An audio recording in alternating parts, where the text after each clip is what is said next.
What do you get when you put 50 of the greatest guitar players in history all in one song?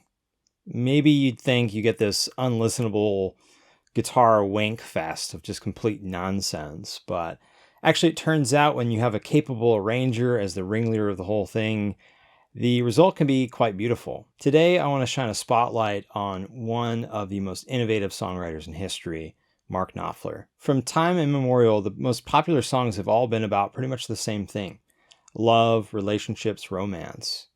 Mark Knopfler is a beacon of what I consider to be one of the key facets of musical innovation, musical creativity. And that is thematic creativity. The theme of a work, the theme of a song, is what it's about. It's the subject matter of that song and the specific take that the artist has on that subject matter. And the really interesting thing about Mark Knopfler is that all of his Billboard chart-topping hits have been songs about musicians or people talking about musicians. And I think part of what explains Mark Knopfler's outside-the-box success is his unique pedigree. Like some of history's most celebrated novelists, Mark Twain, Charles Dickens, Ernest Hemingway, Mark Knopfler's first job, one of his first jobs, was as a newspaper reporter. And there's really nothing like that kind of work to tune your ear to those fine little details that can really make a character or a situation. So I think that this is key to Mark Knopfler's songwriting ability. Also, I'm sure it didn't hurt that he spent about 3 years teaching English at Lawton College while getting Dire Straits off the ground. What better way to prime yourself to write great songs than to teach the English language and some of its masters to college students? The song that put Dire Straits on the map, Sultans of Swing, is not only one of the great guitar songs of history, it also introduced us to a cast of characters the likes of which most of us would never have imagined encountering in a multi-platinum selling pop song. Amateur musicians who are going nowhere fast but really enjoying their time in the spotlight. But Knopfler's journalistic attention to detail was most handsomely rewarded when he overheard an appliance retailer talking about the posh life of rock stars. He asked a clerk there for a piece of paper and started jotting down word for word what this guy was saying.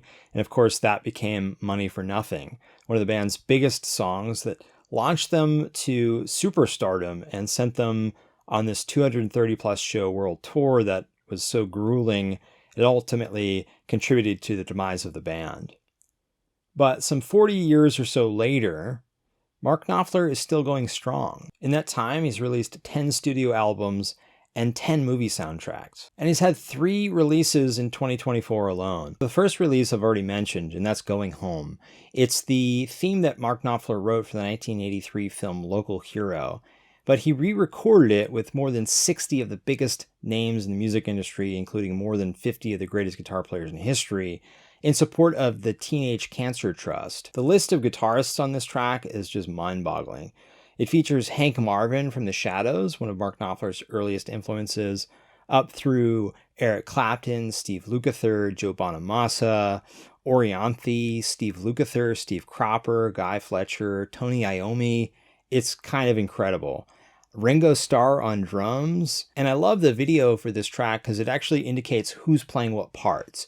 So, for example, right at the beginning, there's this sort of soaring, beautiful, shimmering guitar part from Jeff Beck. That's just fantastic. And it's great to know like who did what on this. But Mark Knopfler wasn't even close to done releasing music in 2024. He then released One Deep River, which is this deluxe album with 21 songs. It's about an hour and a half of music and really showcases his thematic creativity, his ability to write songs on topics that you just don't hear other people even attempt to write songs about. As does an EP he released on Record Store Day called The Boy. And that's a really interesting EP that's all tied around one theme and sort of taking different perspectives on that one topic. So I want to talk about each of these a little bit, but I'm not going to go track by track. I mean, a 21 song album is just too much for me to do that. But I do want to kind of hit some of the highlights that I think really showcase Knopfler's just incredible creativity and songwriting talent that he's continued to innovate 5+ decades into his career. So on One Deep River, one of the songs that I think really stands out is called Black Tie Jobs. And it's about an obituary writer. I think it harkens back to Knopfler's days as a reporter. This wouldn't be the first time that he's written songs that harken back to his days as a reporter. There was Basil on the Tracker album talking about the poet Basil Hayden that he worked alongside while working as a reporter. And but Black Tie Jobs is an interesting and sad song. It is about an obituary writer, and in the span of a few minutes, it really sort of introduces us and conveys to us the depth of sort of sadness and difficulty that goes with that kind of job. It conveys this conversation between the reporter and the person that he's got to go to ask questions and perhaps break some news to. And yeah, it's really touching. And I think a great example of Mark Knopfler's just outside the box, incredible songwriting talent. A couple others that deal with some unseemly characters, something that Mark Knopfler's always been really good at, are Scavenger's Yard and Tunnel 13. Scavenger's Yard is a song about some kind of schemer who's got this plot to basically make a bunch of money, and he's going to screw everyone involved, including his own partners on the job. And then Tunnel 13 is a really interesting song, not only thematically, but also musically. A lot going on here. Some really cool sounds that they've gotten. And it deals with thieves who are tipped off or told that there was going to be some huge payload on this train. And so they plot to rob it. And it turns out that actually they got fooled. They end up killing a bunch of people for no reason. And then they are spending the rest of their lives on the run from the law. And even though these songs deal with some villains and dark themes and things that I wouldn't typically be all that jazzed about, they serve a purpose in the arc of the album. The album, if you listen to it from front to back, it sort of has this storyline, this story arc to it, because you get these sort of unsavory characters, these thieves and villains in these songs. And then there's the song Sweeter Than the Rain. And it's sort of an ode to those whose really difficult work it is to bring these bastards to justice. By comparison to a lot of the other tracks on the album, Sweeter Than the Rain is this really sparse instrumentation, and it really conveys the mood and the mind of a sort of vigilante, an Old West vigilante whose only companions are his horse and his gun. And I really love this song as a sort of heroic ode to those whose job it is to do justice and to make sure that justice is done. I want to read you some of the lyrics from Sweeter Than the Rain just to give you a sense of the songwriting here. If you should hearken to the devil's bidding, perchance you'll bring me work to do. It may not be my heart's true calling, but I will surely come for you. To you who live by rape and plunder, I'll shoot or hang with scant remorse. My old reliable, the avenging thunder, else my rope and faithful horse. Your late companion in haste repented. I had him take a ride with me. Through this poor country he had so tormented, until we came to the highest tree. God, that gives me chills. Knopfler's next release was The Boy, and again, just showcases him sort of at the height of his game when it comes to writing on a diverse array of really interesting and out there topics. It was unveiled on Record Store Day, and of all things, it gives 4 different perspectives on boxing.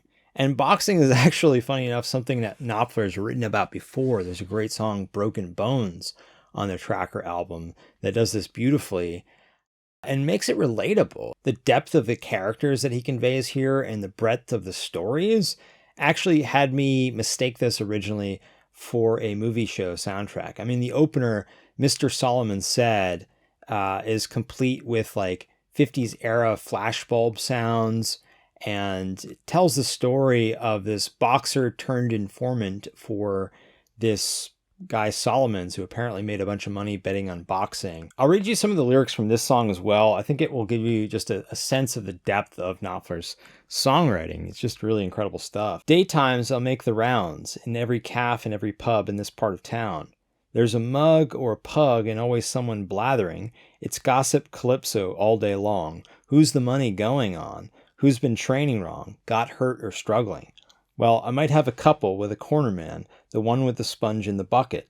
I've maybe got a bottle for a club doorman, tickets for a waitress in my pocket. You've got this incredibly sort of interesting character who's just making his rounds and trying to pick up information that will help his boss, Mr. Solomons, bet and make some more money on boxing. Then you've also got The Boy, which is this sad song told from the perspective of a father whose son was lured away at a pretty young age to join the sport of boxing and to make his living punching people and being punched. And then the most upbeat track of the 4 on this EP is called All Comers, and it's an interesting look at this sort of old-time practice of having boxers at fairgrounds and allowing anyone in the crowd to sort of raise their hand and get into the ring with a boxer. And apparently if you lasted, I don't know, like 3 or 4 rounds or something, you actually got paid. You made some money.